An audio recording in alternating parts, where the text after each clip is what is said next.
جی جناب اسپیکر، اگر آپ کی اجازت ہو تو میں تھوڑا سا اس پہ 0 آور میں بات کرنا چاہوں گی.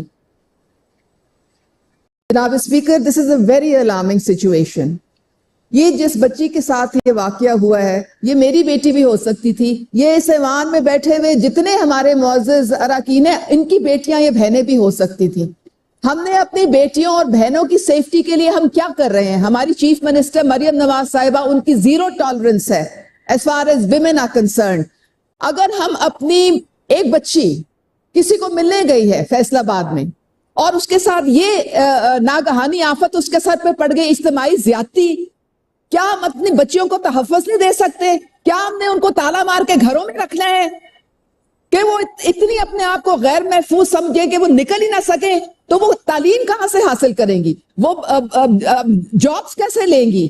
وہ اس ملک میں اپنے اکانومی میں حصہ کیسے ڈالیں گی اگر ہم ان کو ایک سیف انوائرمنٹ اور سیف پبلک سپیسز نہیں دے سکتے ہیں؟ اور پھر اوپر سے ان سے زبردستی بیان بھی دلوائے جاتے ہیں، ضمانتیں بھی ملزموں کو مل جاتی ہیں اور ان کو کہا جاتا ہے، دھمکایا جاتا ہے. اس بچی کی عزت کے متعلق کسی نے سوچا ہے؟ اس کا فیوچر تباہ ہو گیا، کسی نے سوچا ہے؟ ایک اخبار میں اگر میری بیٹی کے متعلق یہ سارا واقعہ آئے گا تو میری بیٹی کے ساتھ اس کیا بنے گا؟ وہ تو سائیکولوجیکلی ختم ہو جائے گی. تو اسپیکر صاحب، خدا کے لیے ہم ایسے ہی واقعات کو ہم نے ختم کرنا ہے. نو ٹالرنس، زیرو ٹالرنس. جو بھی ہماری بچی ان حالات کا سامنا کرتی ہے ان ملزمان کو نہ کوئی ضمانت ملنی چاہیے، نہ ان کو کوئی رعایت ملنی چاہیے.